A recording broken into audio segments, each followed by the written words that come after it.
Now, after watching that report, some of the more inquisitive among you may have turned to Google to find out more about the UAE's window cleaners. The tech giant fields almost 6 billion searches a day. So what have UAE residents been searching for so far this year? And how does the search giant use this information? Well, here to answer just that is Maha Abouelenein, the head of communications at Google for the Middle East and North Africa. Maha, always lovely to see you. Thank you for having me. Thank you. So I want to begin by asking you, I've been so interested in how the Google search engine actually works. So if I'm typing a phrase or a term in there, what is actually going on as I'm doing this? Actually, there's a lot of things happening behind the scenes. So first of all, there's about 100 billion searches that take place during the course of a month. Ooh. So the first thing it does is it starts to crawl the internet. Basically, it's trying to find links between pages, and there are about 60 trillion pages out there that it's searching for. It takes this information and it tries to sort it into different categories based on the content of what you entered in your search and creates an index. So it tries to create basically a file. Then we have our algorithm, which is basically our program or our formula that basically does the work to make sure to get you the best results that you're looking for. And our algorithm, it's really going to work when you're searching. So when it's hitting autocomplete, when you type in a search and it's trying to find something, that's the algorithm trying to work and get you the best results. And then it takes the information, it ranks it, and gives you the result. And it sounds simple, but there's a lot of work that goes in behind the scenes. And then the results appear to you either by blog or a video, or if you're looking for information. So, for example, you enter a search, how to tie a bow tie. The results might show you a video up front so you can see how to do a tie instead of reading about it. So it tries to be smart and really trying to make sure it's giving you the answers you're looking for when you search. And one last thing I'll just tell you about searching. Sure.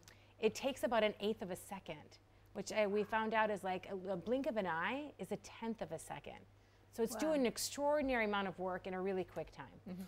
All right, well, we'll get to the results, at least for the UAE, in just a moment. But I guess what contributes to something becoming more popular, something trending, an upsurge in a certain result? It's basically the sign of the times of what's happening. So let's say, for example, the Malaysian Airlines situation. A lot of people were searching about that. Local things take place, like Expo 2020 or the Dubai tour. People want to know more information. I think it's just basically a sign of the culture, the people's interests, and it's sort of this crowdsourcing field that we're all connected in globally, and so we're always looking for the same information, and we're drawn to it.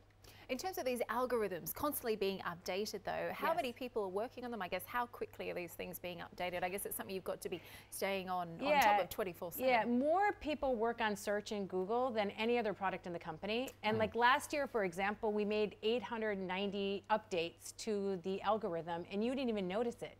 Wow. We're doing it live. So it's like fixing a car while it's driving down the street. Oh God, easier said than done, I'm sure. In terms of this information that we're then getting, what does Google do? How exactly do they monetize it? How does it work for you? Well, I guess one of the things that we can do with the information is it helps advertise target people. So advertisers target users. So example, you want to go on vacation, it can help you find out. A hotel might say, I want to target users who want to travel to Dubai, or people that want to travel to the Maldives or go to London. It helps advertisers target their advertising to the right customers who are looking for the right information. All right, well, let's get into the results without further ado. Okay. All right, first 3 months of the year, what were we looking at for January? Well, insights, we look at people were looking for, and we look at the course even of the 3 months. First of all, for January, Justin Bieber got arrested, so a lot of people were searching for Justin Bieber. As you do. Yeah, we had a lot of information regarding sports. So the Cricket Open, the Australian Open, a lot of people were looking at international events and they were Googling them.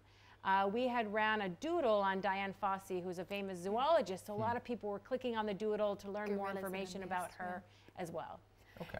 In terms of the UAE results, you were telling us earlier, they tend to be quite different to other parts of the world. So how do you fit that in? How difficult is it looking at this part of the world? Yeah, I think it's interesting. I think every country is different in terms of the results. So the UAE predominantly searches in English, where in Saudi and in Egypt, they search in Arabic. The UAE users tend to search for international events, so Olympics, sports events, last month International Women's Day. They're also looking for international celebrities, so people that might be coming to Dubai or who announced they're coming to Dubai, or if somebody important died, who's a global celebrity like Philip Seymour Hoffman. This month we had an Indian actress, Sana Khan, passed away. So people are searching for information related to global events and global celebrities. I just want to get back to the results because I'm still interested in that. Let's look at March. March. Yeah. Okay, so March had Mother's Day, so people were looking at Mother's Day. March we had the passage of spring, so a lot of people were looking at the spring equinox. March we also had International Women's Day, which I mentioned. We had St. Patrick's Day. Okay. St. Patrick's Day took place in March. And then we had the passing of Lorenz Scott, who's a famous designer who was the partner of Rolling Stone musician Mick Jagger. So a lot of people were looking up her. Now, I was interested actually, a lot of this information you've got on there, a lot of the results is actually out there for the general public to find. So for people sitting at home watching for their couch tonight, how can they get on and find out this So it's really kind of stuff? simple. You just go to google.com/trends and you can find out information. So let me give you a tip. So next year when you're doing your Oscar predictions, go to Google Trends and see what movies people are searching for. It can help predict what people might be going to the movies, what might win, that type of thing. So it's a service that's open for anyone at Google to go look at the trends and see what's happening.